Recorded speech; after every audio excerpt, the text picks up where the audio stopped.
ఆ ఉత్తరేణి చెట్టు తెచ్చుకుని, ఓ చిన్న చెట్టు ఒకటి తెచ్చుకుని తనకి తానే తిప్పుకోవాలి.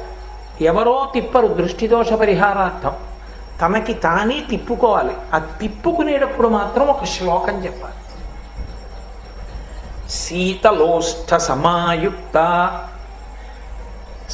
సకంటక దళాన్విత హరపాపమపామార్గ భ్రామ్యమాణ పునః పునః అని చెప్పాలి. ఒక్కమారు తిప్పుకోకూడదు, కనీసంలో కనీసం 3 మార్లు, అంతకన్నా ఎక్కువ మార్లు తిప్పాలి.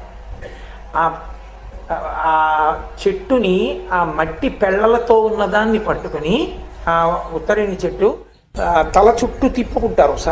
ఒకసారి ఏమి 4 మాటలు తిప్పుతారు. తిప్పుతూ ఈ 4 పాదాలు చెప్పాలి. ఈశ్వర, నేను ఇదిగో ఇది తెచ్చాను. శీతలోష్ఠ సమాయుక్త అంటే మట్టి పెళ్ళలతో ఉన్నటువంటి